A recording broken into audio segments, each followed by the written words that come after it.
Did you serve in Afghanistan? Yes, I did. How many tours? One. What year were you there? What years? 2002, 2003. Wow. So you served right at the beginning. Yeah. What was that experience like? Tough. I don't like talking about my military experience. Not that we've said too much. I really don't like to divulge a lot of things about the military. So have you been to Afghanistan? Yeah. I can't really fully tell. J.R. Majewski there was talking in an interview about his service in Afghanistan and the peril and the dangers and the horrific things he experienced. He went there to Afghanistan right after 9/11 because he's a brave American. He's a patriot who served his country. Except there's an AP report this week that's exposed potentially some of his lies, and we can see his pushback from this. But first, let's get into what the AP did say. Military documents obtained by the Associated Press through a public records request tell a different story than what Majewski was just telling. They indicate that he never deployed to Afghanistan, but instead he completed a 6-month stint helping to load planes at an air base in Qatar, a longtime US ally that is a safe distance from the fighting. Throughout his campaign, Majewski has offered his Air Force service as a valuable credential. The tagline he has is "Veteran for Congress," that appears on campaign merchandise. He ran a Facebook ad promoting himself as a combat veteran. And in a campaign video released this year, Majewski also marauds through a vacant factory with a rifle while pledging to restore an America that is independent and strong, like the country I fought for. Why is he walking through a vacant factory? That's some serious fighting he's been doing there. There's more recently to this. The House Republican Campaign Committee released a biography that describes Majewski as a veteran whose squadron was one of the first on the ground in Afghanistan soon after 9/11. So, I mean, after all this valor, after all this courage, he must have something to show for it. The AP continued by saying this: Majewski lacks many of the medals that are typically awarded to those who served in Afghanistan. Though he once said he went more than 40 days without a shower during his time in the landlocked country, he does not have an Afghanistan campaign medal, which was issued to those who served 30 consecutive days or 60 non-consecutive days in the country. He also didn't receive a medal, a global war on terrorism expeditionary medal, which was issued to service members before the creation of the Afghanistan campaign medal if they were deployed overseas in a direct service to the war on terror. Again, like I told you guys, there's a whole bunch of layers to this, but we're looking for the answers to what it is that actually happened. In fact, from that first interview, what more do you have to say? JR, why do you not like to talk about your service? Let's watch. You know, there was a tough time in life. The military wasn't easy, but in retrospect, it's one of the best decisions I've ever made.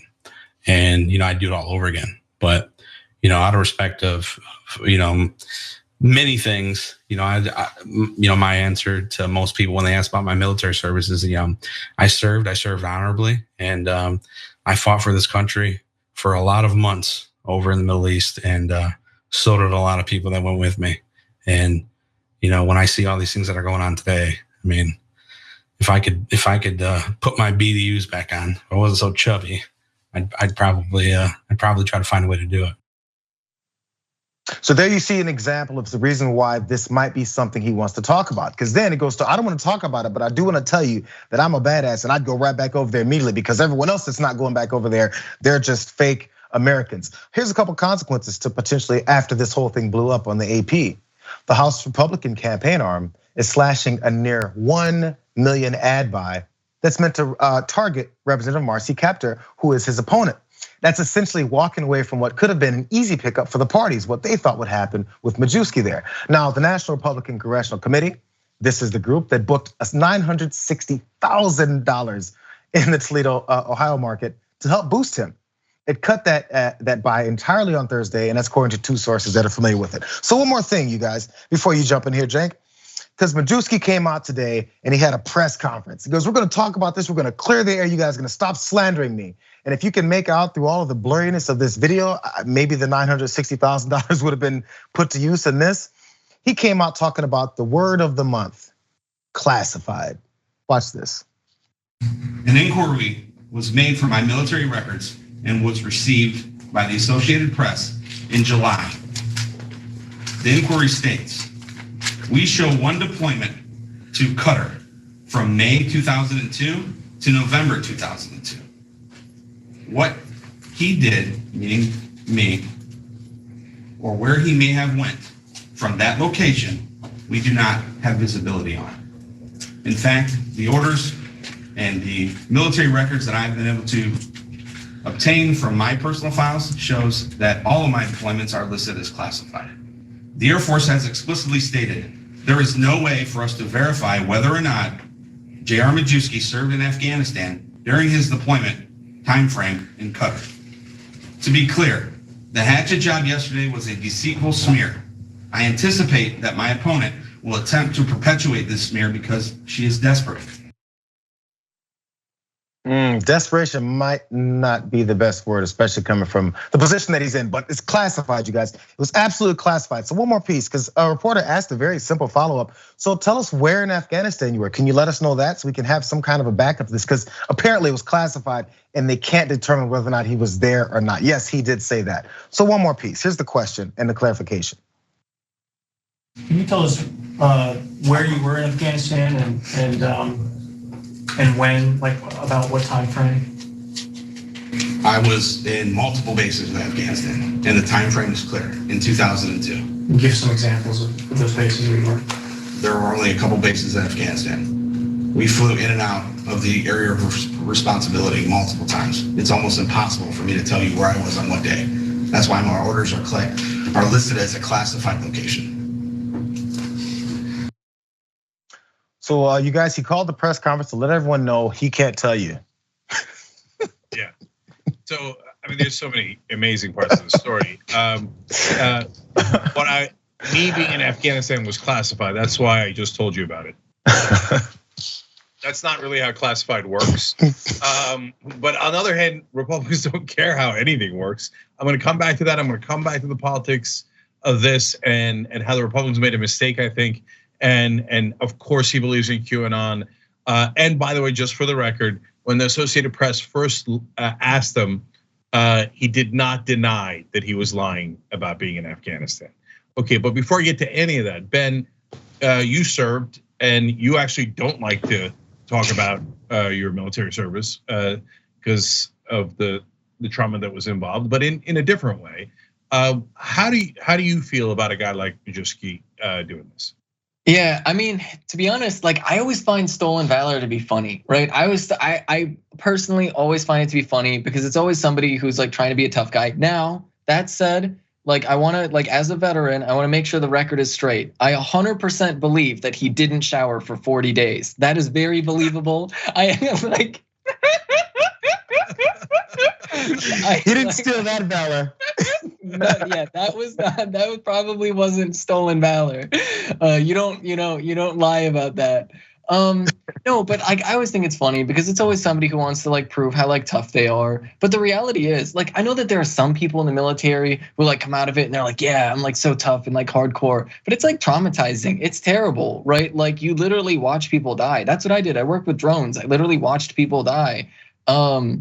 That's horrifying, right? Even if you think you're doing the right thing, there's always the fear of what if I'm doing the wrong thing, right? And there's like, if people are dying and you're playing any role in that, it weighs on you. It weighs on you, or at least it should if you're like a decent human being. And so all these people run around like trying to prove what a tough guy they are. Like I always think it's funny. Because usually the type of people that do that are like deeply insecure. And the best way to completely nerf any success they're trying to get out of that mindset is to just make fun of them and to turn them into a joke because like, come on, right? Like, come on. And that really, I think is just, yeah, I don't know. So that's why for me, stolen valor, I think sort of always is just deeply hilarious because it just speaks to a lot of insecurity. So I'm going to prove Ben right in a sense. So a friend of mine served in the military of Taiwan, and I asked him, "What do you do? What did you do back then?" He said he was in a tank, and he was the guy who fired the tank. I was like, Jimmy, I've known you 15 years. You never told me that. If I had done that, I would say it every single day. I'd be like, "Hi, nice to meet you. I'm Cenk Uygur. I used to fire missiles out of a tank. Not a big deal." Okay. So now the reason why I would say that because I haven't done it. See, that's a fake tough guy. Jimmy's an actual tough guy. He actually did that, right? So, and as Ben points out, when you do it, it ain't about being tough. If you're a halfway decent person, it's gut wrenching, right? And it's not the kind of thing you brag about. And so, and Ben and I have gone over that before, and it's, yeah, those are super, super tough times, right? When you're in an actual situation like that. All right, now look to the politics of it. Sign of the times. This guy's a lunatic. This one's normal in Republican world. His lawn is a shrine to Donald Trump, of course, and he's a QAnon believer. So there's a major story about is it stolen valor or is it not? It is a minor story that he believes the country is run by a satanic cult who does child sex trafficking. That the country is run by those people, satanic pedophiles. That's a minor story because we're just used to Republicans being insane. Okay, like, is he lying or is he not lying? Well, he believes in fairy tales about satanic cults. I'm pretty sure he's not the most reliable person. Okay, but that's minor. But at the end of the day, the Republicans probably should not have withdrawn that $1 million from that campaign for two reasons. Number one, it's a redistricted area. Marcy Kaptur is a longtime Democrat. They'd love to take her out. And now the district is R+3. That means the Republicans are favored in that district.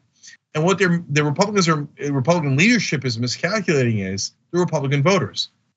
They don't care about any controversies. They don't care about stolen valor. They don't care about lies. They don't care that the guy's a lunatic. In fact, if you're lying, you're winning in the Republican side. He probably picked up Republican votes with this lie. I mean, look at Herschel Walker. I mean, just a total raving lunatic. Oh, I finished top 1% of my University of Georgia. You didn't even finish. Well, I gave all this money to charities. No, they gave money to you. You took $150,000 off them since March. You gave $25 to one charity. They like the lies. They like the lies. So I think it was a strategic mistake of the Republicans to withdraw the money. I don't think he lost a single Republican vote when people found out that he's lied about his military service. Something scared them off, and then maybe it's a confirmation of it. One more part about this. If you're a badass, you've been spent 4 days not showering, why does that translate to you being a good representative for the people? Why are those things the ones that we're trying to push as campaign promises? What are you gonna do and how are you qualified to do it? I rolled around in the mud and then I actually didn't do that stuff. Okay, sure.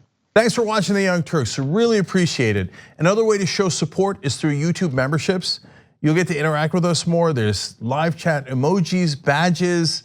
You've got emojis of me, Anna, John, JR. So those are super fun. But you also get playback of our exclusive member-only shows and specials right after they air. So all of that, all you gotta do is click that join button right underneath the video. Thank you.